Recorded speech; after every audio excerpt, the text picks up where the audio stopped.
Thank you guys so much. So if you ever want to get nervous before a presentation, go after Ann Handley. And if you want to get even more nervous than that, go after Ann Handley, who showed everybody a sloth. I have no sloths in this presentation, but I'm going to do my very best to live up to what you just saw. So the case study blueprint. I friggin' love case studies. I love customer success stories. Why do I love customer success stories? Because they're unlike any other content asset there is. Here's why. Customers love them. So for example, Demand Gen found that the types of content that they've used in the past 12 months, B2B customers we're talking here, 78% used a case study to make a decision. And customers actually read case studies. So there's that whole big lie out there that customers don't really read, people's attention span is too short. But DocSend looked at 34 million content interactions and found that by orders of magnitude, people finished case studies the most. 83% finished case studies. They influenced decisions, so 62.6% of US agency execs cited case studies as the most effective content for lead generation. And 77% of B2B buyers cited customer success stories as the most influential content they consumed. So it's no wonder then that the Content Marketing Institute found that among all respondents, 47% of them ranked case studies within their top 3 most effective, and 47% ranked them as their most successful. So things are going really well here until we get to this. 40% also rated them as their top least successful asset, which has me going kind of like, what? How can this be, right? How can we have all this data and these stats and these anecdotes that say case studies are really, really effective, and then we have 40% saying it's their least effective asset? That doesn't make sense. And so I thought about it for a while, and I thought, what's going on here? And then I realized, you only think case studies are easy to do until you try to do it yourself. Because some of you probably thought I was going to get up here, and the gist of my presentation was going to be, hey, problem, solution, results, go home, thank you for coming, right? But when you actually get in the muck and try to do these things right, you find that just like there's more to flying a plane than a stick shift and wings and that sort of thing, there's a lot more going on behind the scenes to doing these things well. And that's what I want to leave you with today. I want to walk you through, step by step, a super actionable process that anybody in this room can pick up, start using, and start having more success with your case studies. If you're not doing case studies, you're going to leave this room knowing exactly how to do case studies the right way. So let's start with defining your strategy, and yes, you need one.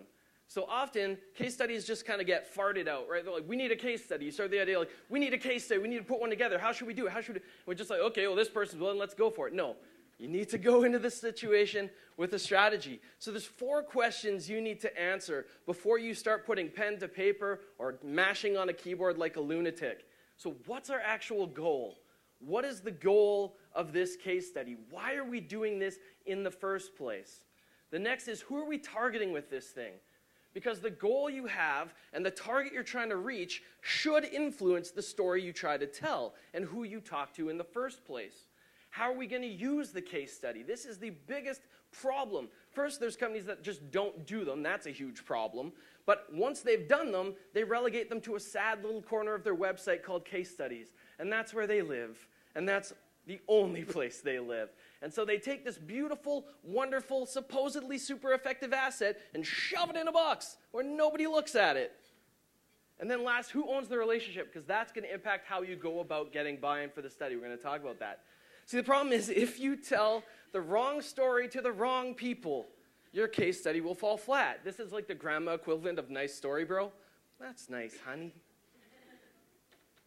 So, as I mentioned, the goal and the target influence the story you want to tell. So before you go out asking people for their time, their most valuable asset, to do you a favor in giving you a case study, you should probably have this figured out. So are you trying to sell a particular service? Is there some part of your offering that you're trying to emphasize? Maybe your story should be about that. Are you trying to reach a particular industry? Are you growing towards manufacturing companies? Are you growing towards higher education? Can you profile someone from that industry? Are you trying to show people that you can solve a specific challenge? Is there something that you can do that nobody else can do the way you do it? Or are you trying to reach a very particular role? And all of these can apply to the same story. And so you'll see I've kind of got those down arrows. Start at the top. And the further down you get, the more specific you can be, the more targeted your story can be, because it has more of an impact to say, we can solve this problem with this service for this industry and this type of person. That's a very specific, relatable customer success story. I tried to find the worst picture of a sales team I could possibly find. So this came up, and I was really excited. Liana, who's speaking there today, was sitting next to me and saw me physically fist pump when I found this, because this is just magnificent. The shortcut, ask your sales team. So often case studies get relegated to content marketers when your sales team needs case studies like oxygen. They're the ones who will probably be using these the most because they're on the front lines interacting with customers. This is ammunition for them. So if you don't know what case studies you should have or what stories you should be telling, go talk to your sales team. Ask them what assets they wish they had, right? Ask them what assets they need, what they would love to have to be able to close more deals. Your use case, I mentioned, one of the questions you have to solve is how are you going to use this thing? And it should not be we're going to relegate it to a part of a site and not think about it. Your use case is going to determine the format of the case study that you go about. So there's generally 3 formats that you'll see out in the wild. There's the short format, and that's kind of the traditional one where it's very quick and concise, problem, solution, results. Maybe you have a little client intro. We'll talk more about formats later. There's the long format. These read a little bit more like Forbes articles, lots of quotes, lots of testimonials, really customer narrative driven. And then there's video. And we're going to talk a lot more about use cases later as well. But think about how is it we want to use this. That's going to influence the way that you put it together. That's also going to influence the way that you go about collecting the story. But one thing is for sure, do not do case studies in a vacuum. You cannot do a customer success story without talking to the customer. And a lot of companies try to huddle around a board table and they say, we're just going to do this without talking to them. It's a hassle. They may not agree to do it. Doing case studies in a vacuum is a recipe for boring case studies, number one, because you're just talking about yourself and how great you are. It's also a great recipe for getting sued, because you might reveal something the client didn't want to have out there. You have to go through the process of getting release, getting buy-in, but more importantly, getting them excited to take part in this, because then you can leverage their audience. It's not just about your story and us. It becomes more of a dialogue, something that they're proud of, something they're excited to take part in. So what makes a good candidate for a case study? Because even if you agree with everything I've said so far, you can still screw a case study up by talking to someone who's not a great candidate. For example, do they have positive things to say? So we got brought in to do a case study, interviewed the client only to figure out that they were about to leave. They were not happy. This stuff happens. Is it recent? So oftentimes we want to talk about our biggest clients. We want to talk about our biggest wins. But when we go to interview those people, it happened so long ago, they can't remember any of the story. We don't know why we chose you. We don't know why we came to you. We don't really remember the details. So that makes for a very vague story with very few details and a big shiny number that nobody believes you actually got for them.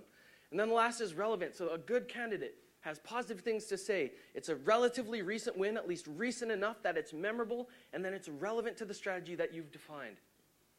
A sneaky tactic for identifying good candidates is to use escalating commitment. Get a little bit, get a little bit, get a little bit, and then you've got buy-in. So for example, if you're running Net Promoter Score, the people at the top, the 8s, the 9s, the 10s, probably more the 9s and 10s, those are people to start paying attention to and thinking, these might be good candidates for a case study.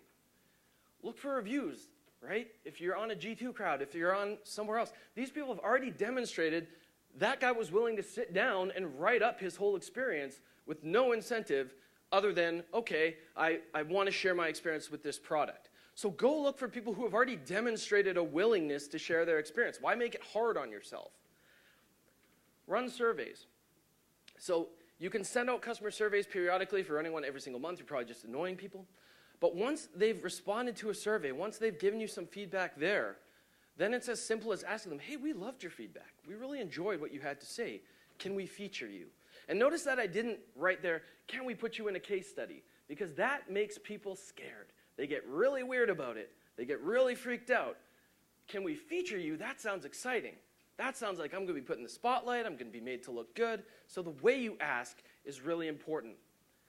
But if you take nothing away from what I just mentioned, other than this, make it this. The stories you tell will be the stories you attract. If you don't want more clients in manufacturing and all your case studies are on manufacturing, you're going to attract people from the manufacturing sector. If you have a service that you'd love to wind down, but all your case studies are about that service, you're going to attract people who want that service. It sounds simple, it sounds benign, but this is the honest truth, and this is where a lot of people get tripped up. So you don't have to settle for the stories you think you can get. We can go out and get the ones we actually need. A quick note.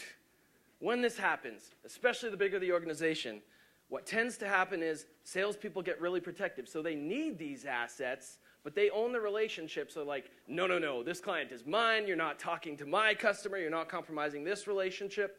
So the only note I want to make about politics, the most effective thing we've found for changing this dialogue is to put a bounty on them. Put actual payment on, if you bring us a willing client who fits this description, get people aligned by giving a financial incentive, because salespeople speak money. They understand that there's something tangible, something beneficial for them to put the time in and to extend the olive branch. And I guess you shouldn't be extending olive branches to their clients. That's like a war metaphor. Anyways, to actually reach out and talk to them. So now we need to get buy-in. And this is where most people stop. They think case studies are nice, getting buy-in sucks, so we're just not going to bother with this. How do you get buy-in? There's 3 things you can start doing right now, because hindsight is 20/20, and a lot of people wish they'd done these things earlier. The first is to put a clause in your contracts with clients that says, hey, as part of this engagement, we reserve the right to write up a case study. The language there can give them time to review and make sure that they feel comfortable with it, but put it in your contracts. Start mentioning it verbally when you onboard someone. It's as simple as saying, hey, we often like to feature successful clients, and if this goes well, we'd really love to talk about it. And then get a release document. So have a case study and PR release document and familiarize people with it. Don't have case studies come out of the blue. The more you can introduce this idea early on in your relationship, the easier it's going to be. But let's say that, like most companies, you're not doing any of these things right now. How do you go about making this happen? So understand that when a company says no or a client says no to a case study, a no is really usually just one of 3 things. It's uncertainty. They're worried about what's going to be exposed, how it's going to be used, so they decline. They see it as an inconvenience. They're worried about how much time and energy it's going to take them, so they decline. Or just selfishness. They go, there's nothing in this for me. I'm doing you a favor, so they decline. So if we know what no really means, then we have strategies for combating it. So for uncertainty, if they say, they're thinking, well, we're worried about what might be exposed to competitors. How do you counter uncertainty? By giving them control. Always tell them, nothing's going to be published without your approval, and you're always going to have final say. We use that exact line, and it works like a charm. Nothing will be published without your approval. You'll always have final say. If they're worried about the inconvenience of it, so if they're thinking, man, I'm just way too busy for this. This is not a priority for me. I know it's a priority for you. How do you battle inconvenience? With process. Process is not a sexy word, but the results it gets are. So here's what's involved. It'll take less than an hour of your time. And if you follow what I'm going to share today, you can get a really detailed, powerful case study using less than an hour of your customer's time all in. In fact, you can do it with about half that. So selfishness, if they're thinking, what's in this for me or why bother? You counter that with a benefit. So you can talk about who you're going to share this with and how you're going to make them look. You can offer a financial incentive. We'll give you a discount. Because as we saw earlier, the stats kind of say if you can do this right, if you can get this asset, it's evergreen. It never stops working. It's super effective. It's worth it to take a hit in the short term for all the payout that will come out the other side. So in your pitch, when you're actually pitching, let's do a case study together. There's 5 things that generally you want to cover. You want to thank them in advance. You want to make them feel like they've already agreed to do it. So you thank them in advance. You keep your request short. If you send them an email that's 3 paragraphs and we want to do this because of this and so on and so forth, they're never going to read it. They already feel inconvenienced by the volume of text you've slapped them in the face with. So keep it short. Give them a because. Tell them why you're doing case studies at this point in time. So what's the incentive? What's prompting your side to take action now? Answer the question of what's in it for me. So whether it's a discount, whether it's just we'll make you look good, and I generally advise you to start with the whole idea of we'll make you look good, we'll share, don't go for the financial incentive straight out the gate if you don't have to. And then one that's often missed is give it a deadline. We're hoping to have these published by X date. Don't give them the room to kind of be like, well, wishy-washy and sit back on it. Tell them, hey, we're profiling clients, we think you'd be a great fit, here's what's in it for you, and we're hoping to have these published by this time. And that way there's some impetus for them to go, okay, yes, I'm in, let's do this thing. This is an asset that I want to show you that has really made our lives easier that you can go ahead and steal. We have a PDF that we call internally a pitch packet that we send along with requests. Because often the person that we have a connection with will have to convince somebody else in the company that this is a good idea to get involved. So it's a 3-page document, but it's really short. And you'll notice this covers everything that I just talked about. So first, we thank them in advance. Thank you for considering sharing your story with us. The next is we have a 2-step process, or two big promises we mentioned. We promise to keep it quick, and you have the last word. So right out the gate, we're trying to proactively counter the idea of this is going to take a long time, and we don't have any control. Then we tell them, hey, what's involved? And we break down, okay, there's 4 steps to this.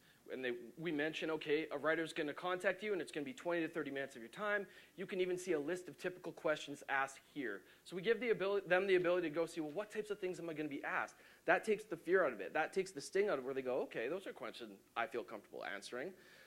So we break out, exactly what this process is going to look like, how easy it is for them. And then we invite them, let's get started. So we make it easy by saying, hey, you can just reply to this email or click this link to schedule your interview directly. And again, we're giving them control straight out the gate. They're saying, okay, well, I don't have time for an interview. If they go to that link, it's a Calendly link, they can say, okay, this time works for me. And now they're on the board. They're ready to go. And then we thank them again. You can never say thanks too many times when trying to get a case study out of somebody. But the secret weapon, the other thing that works really well, is samples. Yeah, they're at casestudybuddy.com/contentjam. So you can go download them now if you want to, but they're still going to be there when I'm done. Samples are your secret weapon. Why? Especially good-looking samples, samples that are visually beautiful, because it ticks a little box in the brain where they go, ooh, look at that. We could look like that. That looks really nice. So we always, even if they're not your own samples, if you have none, you're starting from nothing, go find a sample of one that looks amazing, looks great, send that along with your client and say, this is the type of thing, this is how it's going to look when all is said and done. And that helps them picture the finish line, that helps them see, okay, this is where we're trying to get to, I can be part of that, I can get excited about that. Don't give up. So let's say that they agree, but they're like, well, we need to be anonymous. And for a lot of people, anonymous is the kiss of death. Like, if they're going to be anonymous, let's not even bother, what a waste of time. No. There's ways around that. You can be really clever with anonymous studies. What we did for brain traffic, they had a client who was like, no way are we identifying ourselves. Big, big company. We said, here's what we're going to do. We can anonymize your company name, but we still want to have quotes from you in there. We need it to be believable. We don't want to have this just amalgamous blob of experience. We want specific quotes. So we said, we're going to use gender-neutral pseudonyms. So there's no possible way someone could go, oh, female CMO, I know who that company is in that industry. So gender-neutral pseudonyms, and they were down for it. They said, okay, if you're going to anonymize it and if you're going to let us see what stats and what's shared and we have the last word and you're going to use quotes but you're not going to attribute them directly to people, they were all right with it. You can still have a very compelling case study with no named people or no named company because there's no way that somebody who's going to sit there and make up a quote like Christina and her team have a great framework to start from an experience you can't find anywhere else. In partnership with them, we've ensured we're not just technology-driven, but stay user-centered. That's a pretty hard quote to just kind of manufacture and make up on the spot. Some alternatives to doing that if they don't agree to use that. So you can agree to gate it. You can say, okay, we'll do the study, but we won't have it out publicly. We'll only use it internally. It won't be accessible for anybody that we don't give it to. And oftentimes with really big clients, you can say, we'll ask your permission first before we supply it to whoever's asking for it. You can make them internal use only. So case studies are still valuable even if you never share them with your clients. They can be fireside. They can help train your internal staff. They can help show your staff best practices and what's worked in the past and what people love about you. They're fantastic as onboarding tools, but hardly anybody uses them that way. You can get an exclusivity agreement. So if you are trying to get someone on board and you're like, we don't need any other clients in that space, then saying, okay, well, we won't sign any other clients. We'll use this case study to show that we can solve this type of problem. We'll stay exclusive to you. Or you can use it as a testimonial only, still better than nothing. So now we need to capture the story. And you have one job when it comes to running an interview, to get the maximum amount of info in the minimum amount of time. Your client's most valuable asset is their time, and you only get one shot at this. Because if you botch the interview, you can't do, there's no do-overs. You can't go, can I have another half hour? Can I have another hour of your time? No, game over. So you might be feeling a little bit like this, right? Get on a call, talk to someone like, oh, okay, high pressure. Don't worry, I've got you covered. Before the interview, when you're planning it, keep it to 2 people max from the other side of the company. Never interview more than 2 people from their side of the equation at once, because you'll get groupthink, you'll get people talking over each other. It's really hard to track and have a conversation with more than 2 people. It's really hard to get specific stories from more than 2 people. So ideally 1, but if you need to get more than that, 2 at a time maximum. Test your tech. We use Uber Conference, and every single time, it's like a ritual now. We get on, we test audio, we make sure that everything's good, recording works, we're all set, because again, you don't get a second shot at this. And then one of the smartest things you can do with an interview is give them lead time. So one of the biggest complaints about case studies is, well, we get on the call and we ask about results, we're like, we're not really sure. We haven't really looked at the analytics. And that sucks, because now the chances of you getting them to go back and retroactively look it up, they've already given you their time. The chances of you getting it now are worse. So give them lead time. Ahead of time, say, these are the types of things we want to ask about. These are the types of results we'd love for you to pull in advance of the call. Give them a little bit of homework. They want to feel prepared for the interview, just like you want to feel prepared for the interview. When you're structuring your interview, you want to follow a BDA format. You want to ask questions in this order: before, during, after. What was your life like before working with us? What was the experience of working with us like? And then what have your results been? A lot of interviews meander all over the place. It's okay to have a structure. It's okay to be pointed, and it's your job as the interviewer to guide the story. Yes, it's going to ebb and flow. Yes, there are going to be different things that come in, but it's your job to keep the train on the rails.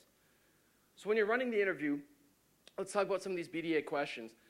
You want to start with something like, what does success look like for you? Because you're telling a customer success story, not a company success story. The best success stories have personal stakes. They have personal outcomes. If you don't understand what that client or that person in that role is being measured against, then it's pretty hard to tell a compelling story about how you had a meaningful impact, not just for their company, but for them in their role. You can ask questions like, what was going on in your business when you went looking for a solution like ours? And you'll notice none of these are yes-no questions. I'm not asking, so are you happy with what we're doing? Yes. Very dead conversation, because after that point, it's like, can you tell me why? Right? Awkward, really awkward. So don't use yes-no questions when you're interviewing people for these. Always open-ended, always about their experience. Try to get them to tell a story. So prompts like this: what was going on in your business when you went looking for a solution like ours? That triggers in the brain, oh, I'm telling a story. This feels natural. This feels conversational. What's the most valuable thing X brings to the table, and why? So ask them not, what are the benefits that you've received, but what's the most valuable thing we bring to the table? Why is that valuable to you? What results have you seen because of? And again, you've already prompted them. You've already given them time to pull some of this information, so they're not blindsided by the fact that it's good. It's been really nice working with you. Those aren't the types of things we can put in a headline. How it was really nice to work with us for X client. Not exactly a compelling story. So something I did unique for this event is I went to Lindsay. That is Lindsay Ducharme. She runs all of our interviews, or most of our interviews. She has conducted over 50 this year. And a lot of people will say, here's some questions to go and ask. And they've never run an interview in their lives. So I showed you some of my favorite questions, but I went to Lindsay and said, you run these all the time. What's actually effective for you? You're on the front line, you're doing this. So she compiled over 20 of her favorite questions that actually work in real life on a call, and you can find them at that URL. You can borrow them, you can steal them. I don't really care, but I do want you to use them because it's going to make your life easier. So the interview flow, just 3 things to keep in mind. Ask why. Be like a 3-year-old. Why? Why? Why was that? Tell me a bit more about that.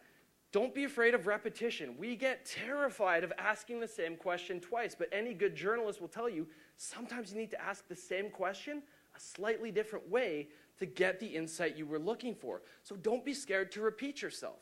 Again, you're kind of nervous, your client's kind of nervous. Sometimes they appreciate having a do-over take at a question in a similar way. And don't be scared of silence. This is the biggest problem I had when I started doing interviews, is anytime it got quiet, I'm like, oh no, oh no, oh no, they don't know what to say.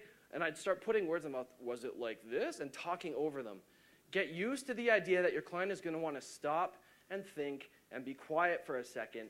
And when they're quiet, you're quiet. As a general rule, once you've asked a question, you don't start talking again until they've answered it. Sounds brain dead simple, but really, really easy to get wrong in the heat of the moment. So the 4 golden rules, you want to ask about their experience, not their opinion. What was your experience like? That's a story. What's your opinion? That's not. You want to have process over perfection. So don't worry about getting the interview perfect. Just worry about having a process going into it, a repeatable process for talking to people. You want to capture impact over platitudes? It's nice for them to say, it was so great, but what's better is we tripled our conversions. So look for impact over just really nice sounding things. And then context is critical. You're trying to establish the context of the story, their story. So dig until you have it. Secure way to follow up. So I said you don't usually get a do-over, but what you can get is a single question or two via email that you wish you'd asked. So if you're listening back or you're reading the transcript and you think, okay, I should have asked this question, make sure that on the call you say, is it okay with you if I send you a maximum of 2 questions after the call if I think of something? And normally they'll say, yeah, that's no problem. So now you want to create the study. So I'm going to break this down to different pieces and kind of give you some actionable takeaways for each one. Your headline is your hook. You need to have something that's going to make someone look at that study and go, I need to read this right now because it's immediately relevant to me.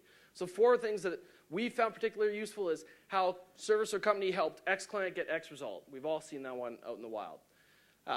We like result for client, or client gets result with service. Or especially if you don't have a big metric. So for some of us, we're not going to have these percentages. We're not going to have these stats. It's going to be more experiential. Then something like how client eliminated pain with service, you can zero in instead on the problem that you solved. Because someone reading is going to look at that and go, I want to get rid of that pain. Let's dig into that. So you don't need to have this huge flagship metric. If you can't get those types of hard numbers, it's okay to dig into the experience and talk about the problem you solved or the way that you solved it. Your cover page is your bait. So one of the dumbest things you can do with a case study is wait to have this big grand reveal, right? Like throw up the curtains and that's when we did this right at the very end. That's not how content works. So if you wait to have your grand reveal till the end, nobody's going to get there. Your grand reveal is the reason for them to pay attention.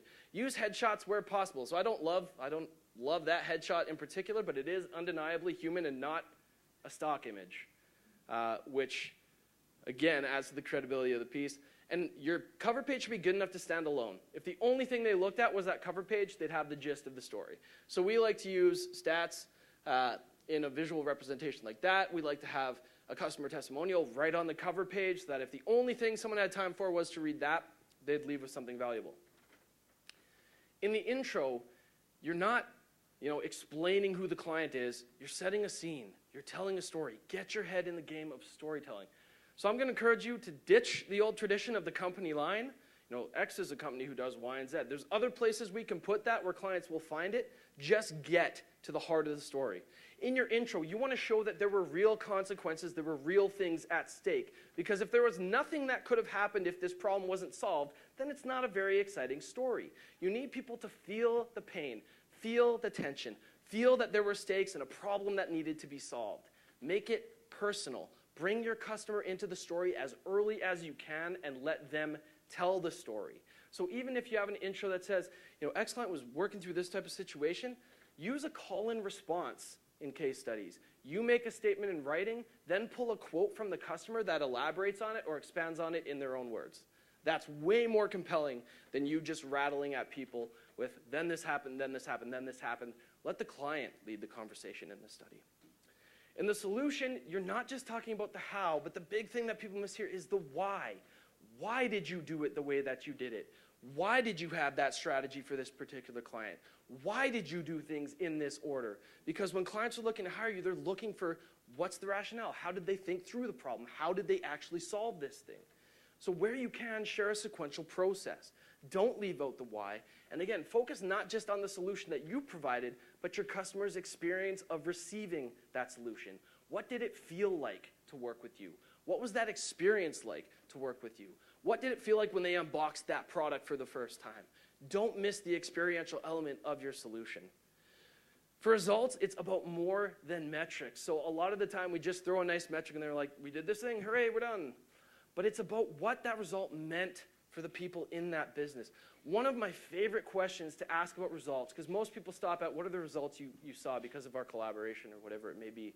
They say, oh, we saw triple conversions. And most people are like, yay, hooray, that's great. And they stop there. But the question I love to ask is, what did that mean for you? What did that mean for your department? What did that mean for other departments? What did that mean for your boss? What did having that result mean or do or accomplish for you. And that is a way more exciting story, a way more interesting story to tell than just, we got X number. You want to bring that personal element into the picture. One of the easiest things to miss on a case study is a call to action. I see lots of companies that have these great case studies on their pages, and then at the end it's like, results, the end. Nowhere to take action, nothing you can do. So with your call to action, don't just have a generic, contact us button. Go back to your study. What was the specific pain you solved? What was the specific outcome they got? What specific action does somebody need to take to get that result? And tie it all back to the story. So when you call someone to action, invite them to receive the value that you just talked about for however many pages. There's some trusted formats, challenge, solution, results, or problem, solution, results we've seen. But when it comes to problem, solution, results, you can use interesting subheads to give context to the paragraphs that follow. So in this case, can't read it at the back, but we have the challenge and we say building credibility in a crowded niche. So right away we frame it up. This is the problem that this client needed to solve. Call out quotes visually, and I'll show you another example. But use a different font or a different background or something to bring quotes off of the page to attract the eye. If it worked in the Bible, it'll work for your case study. Short sentences and frequent breaks, especially in your intro. If your first sentence is a run-on sentence or a really long sentence, the odds of them reading the rest of that study are very, very low. So, as a challenge, make your first sentence as short as you possibly can to have it still be a sentence. Lead them in with a cadence that's short, now they're in, you have permission to read, give them more to read and longer. So I mentioned that we want to use different backgrounds. This is one of the ways that we do it. But appealing to scanners is huge. You'll remember I mentioned you don't have to start with the company line. And this is why. Up in the corner there, in the sidebar, that's where we explain who the client is. If the person who's reading this is truly interested, they'll find that information there. We don't have to waste time stumbling our way into the story by saying, this is who the client is, and they're a company of this size, and this is what they manufacture, because nobody really cares. They care about how you solve that problem for them. So you can appeal to scanners by using things like sidebars and visual callouts for your quotes. You can reduce cognitive load by physically separating sections and having visuals. So having results in charts and graphs. But again, don't stop there because we need to tell more than just the numbers. We need to communicate the experience of what it was like to get those numbers and what they were able to do. Is there a magic length to case studies? DocSend's research found that completion rate was higher when content was no more than 2 to 5 pages in length. So you don't need to have like a tome, like a thud factor to your case study. You can keep it to 2 to 5 pages, and again, 83% completion rate was magnitudes, orders of magnitude higher than any other content asset they looked at. So the last part, where most people get all excited, they got the shiny new toy, and then they fall flat on their face because they don't know how to put it to use. Here's how you can use case studies, and I mentioned at the beginning, case studies are unlike any other content asset, and this is where that shines. Because unlike any other content asset, they can be used across the entire funnel, the whole thing, and I'm going to show you how. So you want to repurpose. One study doesn't belong in one PDF relegated to one section. You can put them into a bite, snack, meal sort of mentality. So on the furthest left, we have a slide deck, and bite's going to be really valuable for some of the ways that we use case studies. In the middle, we have the snack, so that's kind of your short format, your traditional problem, solution, results, one paragraph, one client quote per section, still pretty easy to get through. And then on the far, we've got the meal, and that's the narrative, and that's the Forbes-style article, the sort of blog post-esque sort of way of putting these together where it's lots of narrative and lots of client quotes. So top of funnel. How do you use case studies at the top of the funnel? You can use the case study itself as a lead magnet. How we solved X problem for Y type of company, that's a great lead magnet. You can post it to social feeds. You can have how-to and interview-style blog posts. It's one of the easiest ways to get this done. Record your conversation, send the transcript to rev.com or whatever transcript service of your choosing. It's like $1 a minute. We can all afford it. Take that transcript, clean it up, now you've got a Q&A blog post. Really simple way to repurpose, really fast to repurpose. Anybody can do that. You can print it out for trade shows, or you can pull testimonials into your landing page. One of the most powerful ways I've seen case studies used is in Facebook ads, because you get this great visual element. You get these sort of attractive how-to type of headlines in the ads, so you can pull it into Facebook ads. Another one that is barely ever used that I absolutely love that I'm happy to share, Twitter still embeds SlideShare. They still embed the entire thing. And you can still put a SlideShare in an ad. So you can have a super interactive ad with your slide deck in the ad where they're literally engaging with it and a clickable button at the end to contact you, which I think is pretty sweet as far as ads go. You can use it in email outreach, and you can have different angles depending on what your strategy at the beginning was. So if you do a service, if your focus is increasing your work in a service area, how service drove X result. If it's industry, here's how we did X for Y Like You. If you want to focus on a challenge, if you want to accomplish X, hey, we've done it. Or you can look at a role, why do people like you trust us to do Y? So where do you try using case studies? You can use metrics or quotes in your subject lines. You can use quotes as support in the body copy. You can have it be a short downloadable attachment with a CTA in the PDF that they can click. Or if it's video, you can use it everywhere. So video in the subject line, video in the body copy, video as the downloadable. Some subject line ideas when using case studies to market yourself or to do sales outreach. Things like a quote from inside the study. So I wish I'd known about them earlier. Piques curiosity, gets people interested. Percent higher metric in X amount of time, interested.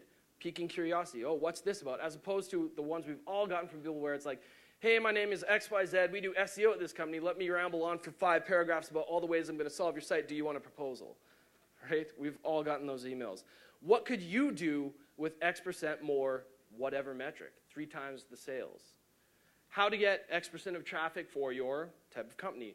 Or big, fat, bold letters, case studies. How known brand got X result. In the body copy, the way to introduce these is as simple as saying, here's what happened when we did X thing for X client, and then you give the result right away. Or one of our clients, X client, was able to get this type of result because of this type of service. Or here's what this type of, this client had to say about this type of service or this type of offer. I love this from Hipley. Prominently mentioning a famous customer in the email tripled the number of people who replied to the email and said, yes, I'm interested in this. This stuff works. If you have, for example, a strategy to target people in an industry and you've worked with somebody that they would recognize, bring that into the email. Show them we did this type of thing for this type of customer that you know about. For the middle of the funnel, send along with your RFPs. So if you deal in RFPs, send a case study attached to the bottom, something short and sweet. You can share them in pitch meetings, whether it's on a slide deck or printed out as a leave behind. You can add it to your newsletters. You can drip them in an email series. One of the smartest tactics that I wish I'd thought of myself came from Leanna as I was putting the final touches on this and sitting together. She said, you can actually have a case study be your entire email series. The first email would be the pain and digging into the pain. The next email would be some of the solution. The final email would be results. There's anticipation through that entire thing, from the beginning where they empathize with the problem to the end where they feel the relief of the result. And then equip your first contacts, equip your sales team. Give this to the people who are on the front lines actually interacting with your customers. One of the most clever ways I've seen case studies used is in retargeting. These people have been to your site. You probably know which pages they've been to your site, probably certain service pages, probably certain other case studies. Bring your case studies into retargeting. Don't just send them a, hey, remember us. Send them a, hey, remember us? Well, here's what somebody else who was thinking about us, like you're thinking about us. Here's the result they got. Bottom of the funnel. Add them to your points of friction, so where you've got pricing, where you've got things that might be disagreeable, bring in a case study, bring in a testimonial. Or you can use case studies to justify an upsell. You've already sold them, and they're thinking, do we really need the premium package? Oh, well, I've got a case study here that shows what happens when you buy the premium package. Or one of my favorite ones, because you're constantly top of funnel, middle of funnel, bottom of funnel, is just put one in your email signature. And now you're selling without being invasive or snooty. So I just keep that there all the time. And whether it's an existing client, whether it's a brand new contact, they have an opportunity to see how I actually got a result that they're probably going to be interested in. So thank you guys so much for taking the time to listen to me. I hope that was useful to you.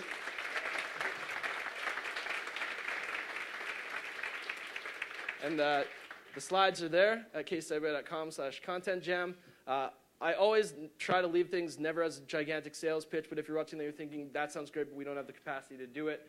That code at the bottom, you can send an email to us, and we'll give you a discount for Content Jam folks only. But thank you guys again. That was really fun. Awesome. Thanks, Joel.